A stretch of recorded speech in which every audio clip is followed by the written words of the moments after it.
In this video, we are going to install a WattBox UPS basically on my JVC NZ900 projector. I've been talking about this and the need actually for this for a while now. This box has been sitting in my storage room, finally actually getting it connected. When we have these really expensive projectors, JVC NZ900, we're talking $30,000, but even still 5 grand, 10 grand, etc. for a lot of these models.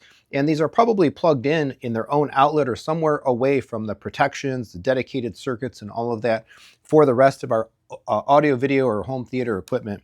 Having it on some power protection, and particularly on a UPS, I think is a really great idea. The UPS in particular, because if you have a power outage and your projector is running, a lot of these projectors, they need to cool down. They run very hot, particularly if you have a bulb projector, but even still with the laser unit, you can still hear if you turn these things off, they run the fans for a little while, they're still actively cooling, getting things down to a reasonable temperature. Just straight up pulling power can be problematic or detrimental to the operation of the unit, again, particularly in the case of a bulb projector. But as it is, these are some of the most expensive pieces of equipment in our home theater systems, and we want to make sure that they are properly protected. So I picked this unit up and I've had it ready to go for a while. This is a WattBox UPS 850 VA, model number WB-OVRC UPS 850-8. The -8 is because it has 8 outlets, and as an 850 VA, it does have or does provide a power rating or spec'd up to 450 watts, which is about what that projector actually requires. Now, we're not actually concerned with like having the UPS run the projector while we're watching a movie or continuing to enjoy content. What we're really doing this for is if we're in the middle of watching a movie, we have our home theater turned on, and we get a dreaded power outage, this will keep that unit powered for just enough time to be able to manually turn it off safely and let the fans run and let everything cool down until the unit goes through its full and proper power down sequence safely and properly.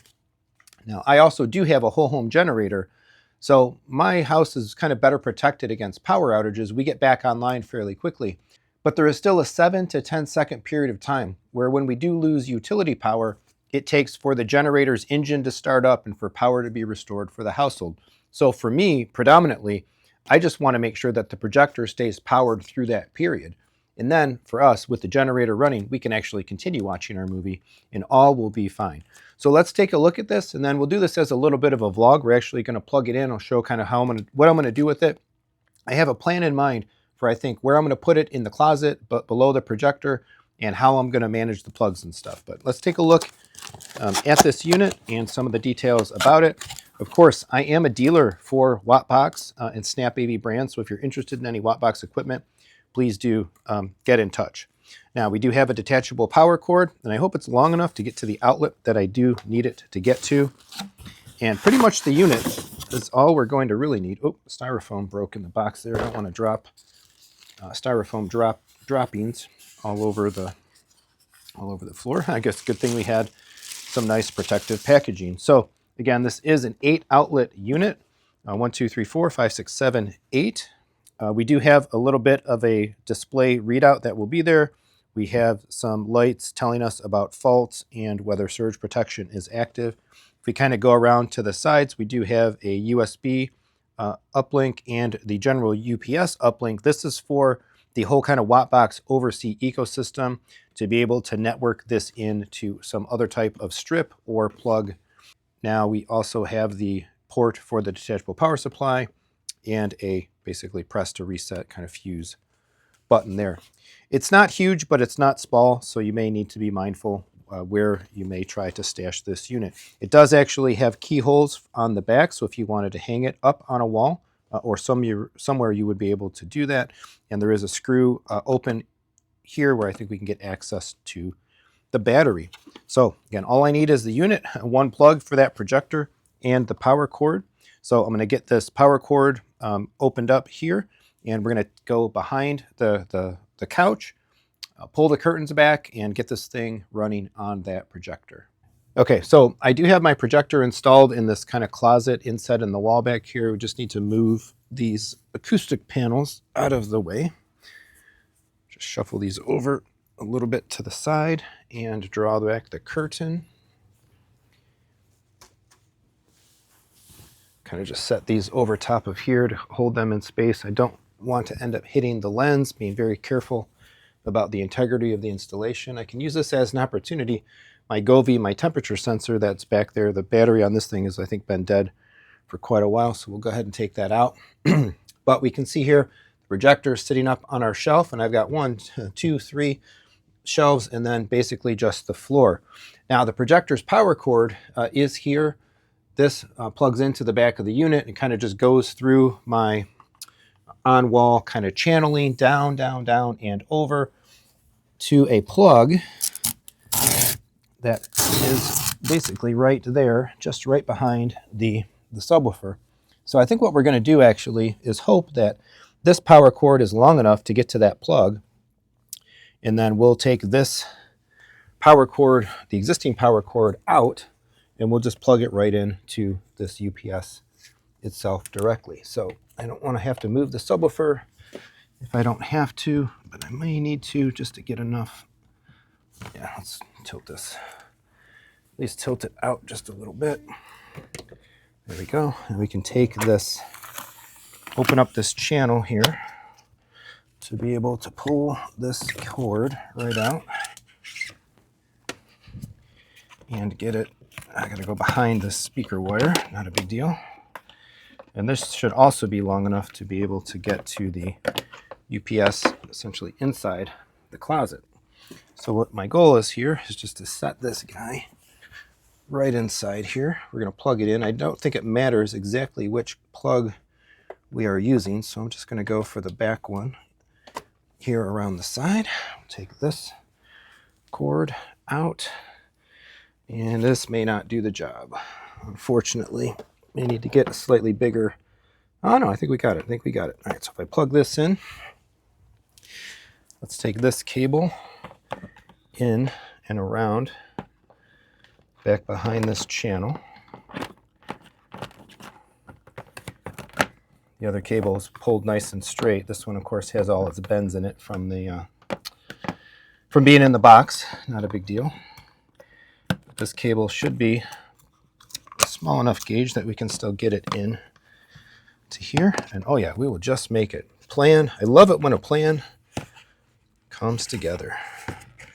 Get this guy all the way through. Right in there. Get this locked back in. These channels are really great. I'm going to forget the brand or the models of them, but I bought a bunch of them. They go all around the room, all over the place. My speaker wires, my HDMI cables. This one is just getting a little tight. Okay, so we're in business here. I snapped this all into place. It just took a little finagling again. It's a thick power cord, which is actually what we want, but because of all the bends coming out of the box, it was just a little challenging to do that. So I have just a little bit of slack left in here, plenty to be able to make this little cut and get it plugged, boom, right into the wall there. We'll reset our curtain right back up here, nice and simple. I love these curtains. I look forward to a full redo someday where we don't actually have to do the curtains, but as a stopgap, they definitely get the job done, and they do it quite well. Tilt this little subwoofer back right into its equidistant placement, and if we come over here, we can see on the UPS, what is our information here? Indication 0 volts, basically no load. The projector is not turned on, and we are not powering anything currently. Let's grab the remote. Let's turn the projector on. All right, so moment of truth. We're ready to get the projector plugged in. A couple things to note. I did actually double check in the manual. The banks differ as based on what's printed here. We didn't mention this when we were sitting on the chair over there, but the left side here is surge protection only. The right side here is battery backup. So you do only get 4 battery protected outlets. There are 8 total power protected outlets, but there are only 4 actual battery backup outlets. The other thing that we need to do is actually turn on the battery protection. So this little kind of thing that looks like an orb right here is in fact a power button that controls power to the battery backup side. True story. This is the second time we're doing this because we were plugging the projector cord in and it wasn't working. Like, what's going on? This is actually a power button, even though nothing actually says power or indicates as such. So now we should be good completely to go ahead and plug the projector cord into the battery backup side. That's the whole reason that we bought this thing and that we were looking to have it provide that. I think we have to hold this for a second. It said, there we go. Let it go through its startup protection. Okay, now we got some readouts. Reading 123 volts off the wall. And just in a second there, boom, there we go. Red light on the JVC. Okay, so one of the cool things with this is we do have this little LED display here giving us information about kind of the state of things. And if we tap it, we can see different pieces of information. This is showing us 123 volts. I believe this is the output arrow. This is what we're generating. We hit it again. That's, I think, what we're getting from the wall. We can see a load percentage. We can see battery percentage, 90%. That's out of the box. So I presume that will charge up to 100 now that we are plugged into actual power. And then, of course, back around to the voltage number. I'm going to leave it on the load, and I'm going to go ahead and turn the projector on. We can kind of get an idea. So 0% load, no power, network standby. It basically is functionally no load on the unit. And here we go. As we go, as the JVC is kind of powering up, this will take a second, of course. It takes a little while for the projector to get fully powered. Now, I do expect the load to be fairly high. Again, this is an 850 VA unit, 400 and some watts, and the JVC, I think nominally can consume somewhere in the ballpark of about 400 watts all of its own, according to its rated specs and whatnot. So the projector is still warming up. We're going to just wait a second here.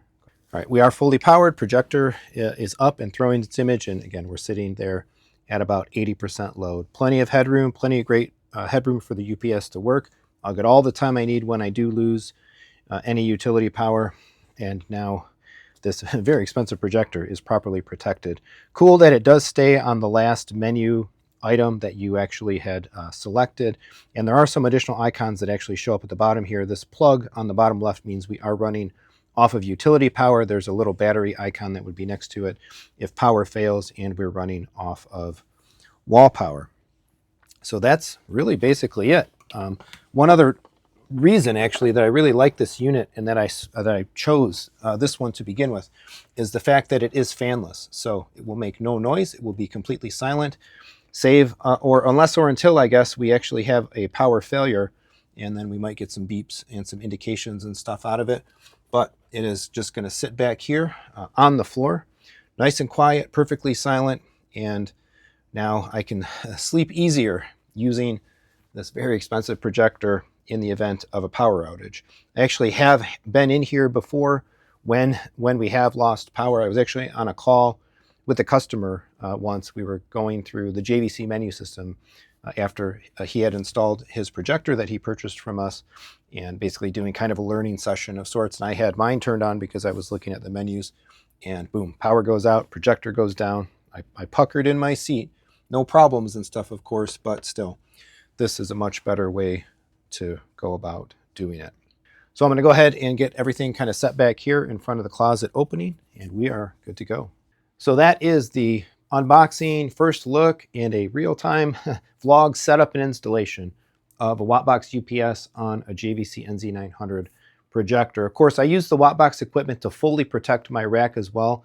I have two of the rack mountable 820 units, 20 amp power conditioner protection units, as well as their 2000 VA UPS running in my rack just on the other side of this wall here. I like this line. I like the uniformity of it, all the different options and form factors and integration elements and stuff that they offer with it. I probably won't end up networking this unit at all. I don't really feel a need to be able to like do any remote monitoring or plug reset or anything like that. I don't need those features, so this is just going to basically be a dumb unit, even though it is equipped with the overseas network-enabled monitoring capabilities and whatnot. If you're interested in any of this stuff, I am a dealer reseller integrator, and I can offer these WattBox items from Snap, in addition to a whole bunch of other audio, video, and home theater brands. I cover pretty much everything nowadays: screens, projectors, televisions, speakers, subwoofers, preamps, amplifiers, receivers, video processors, playback systems like Kaleidoscape, and a whole lot more. Please reach out to me, Jeremy at Techthusiasm.net, or go to www.techthusiasm.com check out the webpage, get in touch. Happy to consult, advise, give all of my advice, and help you get hooked up with your next awesome upgrade. If you like the content, you like the channel, it educates you, inspires you, hopefully entertains you as well, I would love the opportunity to win some of your business and give you a whole bunch of awesome one-on-one dedicated service and support. If you'd like to help me in a simpler way, I do have affiliate links to a variety of stores in the description of every one of my videos. In addition, on the webpage as well, stores like Amazon, Walmart, Target, Macy's, Home Depot, Dick's Sporting Goods, Monoprice, eBay, as well as like Audio Advice, Crutchfield, and so on. Please use those in your everyday shopping. It doesn't cost you anything, but of course it's a benefit to the channel here. Thank you to the channel members. I welcome others to become channel members as well. You get early access to videos and content, as well as a couple other cool perks for leaving comments and interacting on YouTube.